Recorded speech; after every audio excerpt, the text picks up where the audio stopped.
Hello guys, welcome back to my channel বাংলায় business. তো আজকের ভিডিওটাতে বেসিক্যালি তোমাদের কোয়েশ্চেন্সগুলোর আমি আনসার দেব। আমি এর আগের ভিডিও যেটা বানিয়েছিলাম BSc in animation and multimedia, সেখানে তোমাদের প্রচুর কমেন্ট এসছিল অ্যান্ড সেখানে তোমাদের প্রচুর প্রশ্ন ছিল। তো প্রত্যেকটা কোয়েশ্চেনের আজকে আমি আনসার দেব। অনেকগুলো কোয়েশ্চেন কমন আছে, তো সেগুলো আমি একটাই আনসার দেব। যারা নিজের কোয়েশ্চেনের আনসার পাচ্ছ না, এগেইন আই এম রিপিটিং, আরেকবার কমেন্ট করবে, ডেফিনেটলি আমি সেটার আনসার দেবো। সো ফার্স্ট কমেন্টটা যেটা রিড আউট করবো, David 3 designer 802। Ma'am, animation market বর্তমানে খুব খারাপ, এই মার্কেটে জব নেই এখন। হলিউডে আর্টিফিশিয়াল ইন্টেলিজেন্সের জন্য লোক চাকরি হারাচ্ছে। হলিউডে বিগত 1 বছর ধরে সবাই রাস্তায় নেমে প্রোটেস্ট করছে এআইকে আটকানোর জন্য। অনেক বড় বড় কোম্পানি লাইক ফ্রেম স্টোর ক্যানাডাতে তাদের অফিস শাটডাউন করে দিয়েছে। আমি 5 ইয়ার্স এক্সপিরিয়েন্স হয়েও 1 বছর ধরে বাড়িতে বসে আছি। ইন্ডিয়াতে অ্যানিমেশনের 90% কোম্পানি স্টার্ট আপ, এখানে কোনো জব সিকিউরিটি নেই। তো চলো একটা একটা করে তোমার কোয়েশ্চেনের আনসার দেওয়া যাক। তো ফার্স্ট কোয়েশ্চেন ইজ, হলিউডে আর্টিফিশিয়াল ইন্টেলিজেন্সের জন্য লোকে চাকরি হারিয়েছে। হলিউডে বিগত 1 বছর ধরে সবাই রাস্তায় নেমে এআই এর জন্য প্রোটেস্ট করছে। সো হলিউডে যে প্রোটেস্টটা হয়েছিল সেটা হয় কোন বছর? যেই বছর চ্যাট জিপিটি লঞ্চ করা হয়। সো যখন চ্যাট জিপিটি লঞ্চ করা হয়, চ্যাট জিপিটি তোমরা সবাই জানো, চ্যাট জিপিটি ইজ বেসিক্যালি একটা এআই চ্যাটবট, আর টোটালি সেটা ইংলিশে। চ্যাট জিপিটি যখন লঞ্চ হয় তখন যারা স্ক্রিপ্ট রাইটার ওখানে থাকে, কপি রাইটার ওখানে থাকে, যাদের কাজ হচ্ছে script writing, and secondly actors যারা নিউজ রিড করে, অ্যাঙ্কার্স হয়, এরা এই দুজনে এই দুটো জায়গাতে কিন্তু প্রচুর জব লস হয়। কেননা স্ক্রিপ্ট রাইটিং প্রচুর লোক এগেইন চ্যাট জিপিটি দিয়ে শুরু করে দেয়। তো ডেফিনেটলি যারা স্ক্রিপ্ট রাইটার হয় তাদের অনেক ডিমান্ড কমে যায়, সেই জায়গাটাতে কিন্তু প্রচুর জব লস হয়। অ্যান্ড অ্যাক্টার্স, ছোটখাটো যারা অ্যাক্টার্স হয়, মানে ক্যারেক্টার আর্টিস্ট বলতে পারো, যারা নিউজ রিড আউট করে, যারা ভয়েস ওভার দেয়, যারা অ্যানাউন্সমেন্টস করে, এইরকম আর্টিস্ট যারা, তাদের জবও যেতে থাকে। কেন? এগেইন এই কাজগুলো এআই কিন্তু করতে শুরু করে দেয়। বাট ইভেন্চুয়ালি এরা যারা ছিল তারা রাস্তায় নেমে প্রোটেস্ট করে। তোমরা সবাই জানো বিশাল একটা প্রোটেস্ট হয় এআই এর এগেইনস্টে। অ্যান্ড এই প্রোটেস্টটা হওয়ার পর যেটা হয় সেটা হচ্ছে হলিউডের যে অ্যাসোসিয়েশন থাকে তারা মেনে যায়, এবং এদের যে ডিমান্ডসগুলো থাকে, এদের ডিমান্ডসগুলো শুধু এটা ছিল না যে এআই কে সরাও, এদের ডিমান্ডস ছিল পেমেন্ট হাইক। আমাদের দেশে এরকম প্রচুর তোমরা আন্দোলন দেখে থাকবে যেটা স্যালারি হাইক, পেমেন্ট হাইকের জন্য করা হয়। তো সেরকম এদের যে এজেন্ডাটা ছিল যেটা প্রোটেস্টের, তার মধ্যে সেটাও ছিল।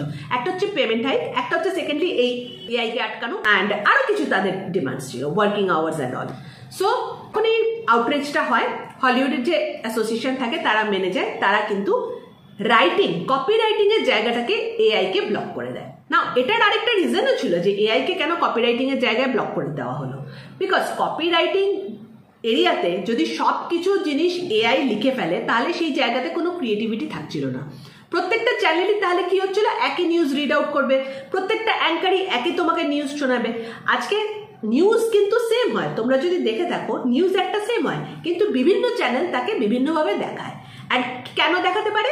বিকজ বিভিন্ন চ্যানেলে বিভিন্ন লোক থাকে, তাদের বিভিন্ন রকমের ক্রিয়েটিভিটি আছে, তারা নিজের মতো করে সেই নিউজটাকে তোমাদেরকে দেখায়। কিন্তু নিউজ তো সেমই, নিউজ কি ডিফারেন্ট হয়? না। আজকে সবজির দাম বাজারে বেড়ে গেছে, সেটা রিপাবলিক বাংলা দেখাচ্ছে, সেটা নিউজ 18 বাংলা দেখাচ্ছে, সেটা সিটিভিএন দেখাচ্ছে, সেটা স্টার জলসা দেখাচ্ছে, এভরিওয়ান সেম নিউজ দেখাচ্ছে, এবিপি আনন্দ দেখাচ্ছে, but in their unique way.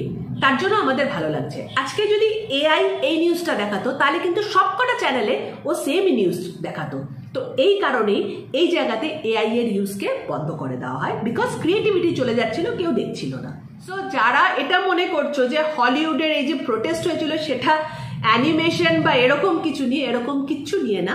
এটা মেনলি হয়েছিল only because of copyright and junior actor. হলিউডে প্রোটেস্ট হয়েছিল বলে অ্যানিমেশনে ফিল্ডে চাকরি পাওয়া যাচ্ছে না, এটা একদমই ভুল ধারণা, এরকমটা কিন্তু হয়নি। নেক্সট ওনার যে কোয়ারিটা ছিল, Framestore. Framestore is one of the largest animation company, তারা ক্যানাডাতে অফিস বন্ধ করে দিয়েছে। তো দেখো, আমেরিকান ইকোনমি আর আমেরিকান কোম্পানি, তাদের একটা অফিস বন্ধ করে দিতেই পারে। হ্যাঁ, obviously Framestore is also a IT company, এরাও IT services, animation is also an IT service, তারা সেটাই প্রোভাইড করে। So IT industry is undergoing a turmoil, একটা অফিস বন্ধ হয়ে যেতেই পারে। সো একটা অফিস ক্যানাডাতে বন্ধ হয়ে গেছে বলে কোম্পানিও উঠে যায়নি, তাদের রিক্রুটমেন্টও বন্ধ হয়ে যায়নি, সবকিছুই চলছে অ্যাজ ইউজুয়াল। তারপরে ওনার যে প্রশ্নটা ছিল, দ্যাট ইজ ইন্ডিয়াতে 90% কোম্পানি স্টার্ট আপ অ্যানিমেশনের, এখানে কোনো জব সিকিউরিটি নেই। দেখো, জব সিকিউরিটি কোনো প্রাইভেট জবে নেই, এরকম না যে শুধু অ্যানিমেশনে জব সিকিউরিটি নেই। জব সিকিউরিটি প্রাইভেট জবসে কোথাও নেই, কোনো ইন্ডাস্ট্রিতেই নেই। মেডিকেল ফিল্ডে টু সাম এক্সটেন্ট আছে, বাকি ফিল্ডে তো একদমই নেই। আর আইটি ফিল্ডে তো আজকের ডেটে সত্যি জব সিকিউরিটি খুবই কম। সো এর মধ্যেই যারা টেকনিক্যাল ফিল্ডে চাকরি করে, এর মধ্যেই সবাইকে চাকরি করতে হয়, এরকমই সিচুয়েশন মার্কেটে থাকে। লাস্টলি তার কোয়েরি ছিল, আমি 5 years এক্সপিরিয়েন্স হয়েও 1 বছর ধরে বাড়িতে বসে আছি। নাও দিস ইজ আ কনসার্ন। 1 বছর ধরে বাড়িতে বসে আছে, 1 বছর ধরে বাড়িতে বসে থাকার কোনো কারণ নেই, কিন্তু প্রচুর এরকম ফ্রিতে কোর্সেস পাওয়া যায় যেগুলো তুমি করতে পারো, নিজের স্কিলসগুলোকে শার্পেন করতে পারো। হতেই পারে যে তুমি হয়তো যেখানে কাজ করছিলে সেখানে হয়তো কিছু একটা প্রবলেম হয়েছে, কাজ এখন নেই, সেটা হতেই পারে।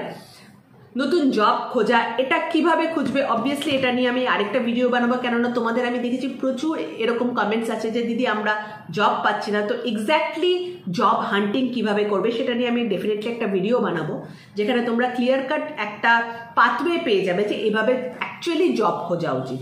জব খোঁজা কিন্তু তুমি যদি এটা ভাবো যে তুমি একটা নকরিতে সিভি আপলোড করে দিলে, কি মনস্টারে সিভি আপলোড করে দিলে তোমার কাজ শেষ হয়ে গেল, রিক্রুটার্সরা তোমাকে ফোন করবে আর তুমি চাকরি পেয়ে যাবে, আজকের ডেটে কিন্তু সেই জিনিসটা হয় না। জব খুঁজতেও কিন্তু অনেক কিছু করতে হয়, অনেক নেটওয়ার্কিং করতে হয়, অ্যান্ড যত বেশি এক্সপিরিয়েন্স হবে তোমাকে তত বেশি এই জিনিসগুলো করতে হবে। মেবি হয়তো যারা ফ্রেশার্স আছো তারা কিছু জব পেয়ে যেতে পারো এই পোর্টালসগুলোর থেকে। So yes, job hunting is also a challenging thing, সেটা কিন্তু করতে হবে, তবেই গিয়ে তুমি জব পাবে। অ্যান্ড অবভিয়াসলি যখন গ্যাপ হয়ে যায় জব পাওয়াটা অবভিয়াসলি একটু ডিফিকাল্ট হয়ে যায়, বিকজ এই ফিল্ডে প্রচুর নতুন নতুন ছেলেরা আসছে, প্রত্যেক বছর যারা কোর্স করে বেরোচ্ছে তারাও এলিজিবল হয়ে যাচ্ছে for jobs, so it becomes difficult. Definitely আমি তোমাকে হেল্প করবো জব হান্টিং কি করে করবে এই ইন্ডাস্ট্রিতে, এই নিয়ে আমি একটা ভিডিও তৈরি করব, সেটা দেখে যে যে স্টেপগুলো আমি বলে দেবো সেই সেই স্টেপগুলো তুমি ফলো করবে অ্যান্ড ডেফিনেটলি জব পেয়ে যাবে। জব নিয়ে কোনো টেনশন করার কিছু নেই। নেক্সট কমেন্ট, রাকেশ থাটওয়ারে। Hi ma'am, I am a SEO team lead in a company and I have 2.5 years of experience. Now I can't move from Kolkata for some reason. Can online MBA in digital marketing help me to grow in Kolkata? Also, I am getting 30K per month. So in SEO, will my salary grow from here? So basically তোমার question যেটা সেটা হচ্ছে যে তুমি কলকাতাতে এখন digital marketing ফিল্ডে job করছো, you are getting 30,000 as salary. কলকাতার মধ্যেই তুমি তোমার স্যালারিকে কিভাবে গ্রো করতে পারবে এই ফিল্ডে, আর সেটা কি শিখলে পারবে। সো আই থিঙ্ক তোমাকে আমি রিপ্লাইও করে দিয়েছি। ডিজিটাল মার্কেটিং ফিল্ডে যেই 3টে জিনিসের দাম বেশি আর কি, যেই 3টে জিনিস করলে তোমরা highest pay package expect করতে পারো, one of them is e-commerce, second thing is Facebook ads, Google ads, and third one is SEO. Now SEO অনেকগুলো টাইপ হয়, SEO অনেক ডিটেলসে যেতে হয়। SEO নিয়ে যদি ভালো করে কাজ করো প্লাস পড়াশুনো করো, SEO তে কিন্তু খুব ভালো স্যালারি পাওয়া যায়। যারা SEO ম্যানেজার্স আছে, SEO টেকনিশিয়ানস আছে, তাদের স্যালারি কিন্তু খুব হাই হয়। সো হ্যাঁ, SEO ফিল্ডে যদি তোমার এক্সপিরিয়েন্স থাকে দেন SEO নিয়েই আরো পড়াশোনা করো, সেখানে তুমি অবভিয়াসলি বেশি পেমেন্ট পেতে পারো। সেকেন্ড থিং যেটা করতে পারো, either e-commerce, Google ads or Facebook ads, সেখানেও কিন্তু তোমার পে প্যাকেজ কিন্তু অনেক হাই হয়ে যাবে। হ্যাঁ, যেহেতু তুমি কলকাতাতে আছো, অবভিয়াসলি কলকাতার বাইরে যদি এক্সপ্লোর করতে পারো, সেখানে অনেক অপরচুনিটিস পেতে পারো, সেখানে ডেফিনেটলি পে প্যাকেজ তো আরো হাই হবে।